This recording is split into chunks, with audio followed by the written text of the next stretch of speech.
Hi everyone, it's Cass. Welcome back to my channel, What Cass Read. Today I'm going to give you a spoiler-free review of Illuminae by Aime Kaufman and Kristoff. So I am kind of late to the Illuminae train, and it's definitely a book that I started reading because I joined BookTube. I saw enough people reading it, not just young adults, but adults, everyone in between. Everybody was saying this is a book that surprised them, that shocked them, that they would recommend to people, and I am so thankful that I was like, you know what, I think I'm gonna give it a try. And it was incredible. I have a lot of thoughts on them. So the plot of Illuminae takes place. It starts off with two main characters who are on a planet that ends up getting attacked by this industrial company.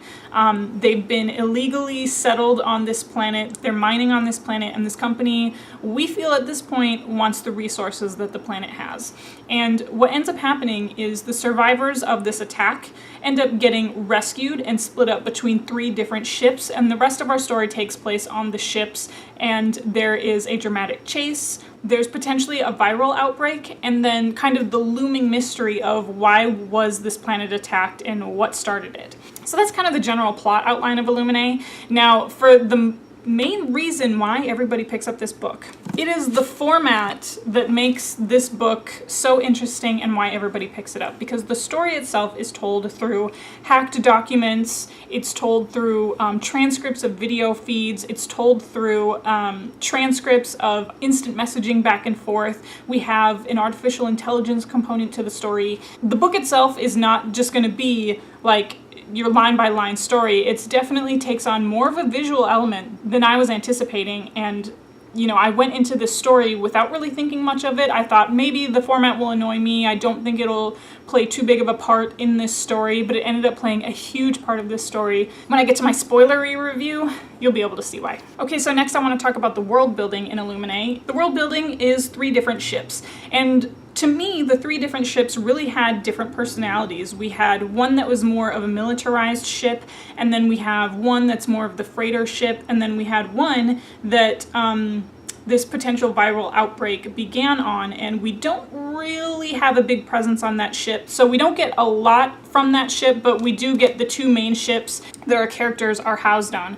The year is 2575, so obviously it takes place in the future, and our 2 different characters are separated on the 2 different ships. So the personalities of the ships, I really feel, come out kind of in the way that they talk to one another. Our 2 main characters in Illuminae are Katie and Ezra, and Katie and Ezra are exes at the beginning of the story, and it's really funny because kind of our first initial thoughts they have of each other is Katie really wants to see Ezra dead.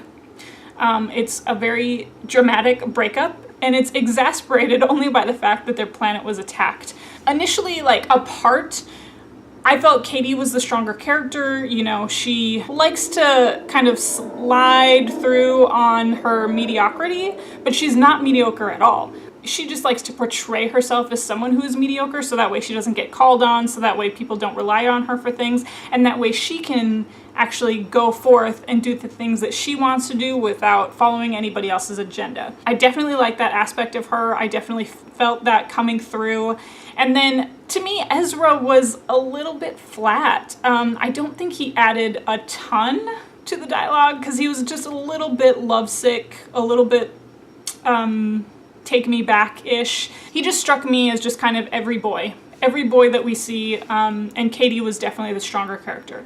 Now, there is actually an artificial intelligence component to the story that became its own character and had its own character arc, and I was not expecting that at all. That, I think, was the piece that, to me, was the strongest part of this story, was ending up relating to an artificial intelligence character through Katie and the interactions that it has with Katie. So overall, if you are considering still reading Illuminae, if you haven't gotten on the Illuminae train yet, if you're a little bit late to the game like I was, I think don't put it off any longer. If you are an adult who is seeing all of these young adult channels recommend Illuminae, wondering, is this book worth my time? Is it just something that has been hyped up? It's hyped up like crazy and I don't need to follow it? I think that would be the worst reading decision that you could ever make in 2017, is not picking up this book. I went into this book just with zero expectations. I just was like, you know, there's a lot of people who are really into it. I think I'm going to give it a try. The format sounds interesting. Maybe I'll be annoyed by it, but if I'm annoyed by it, who cares? I can just not continue reading it.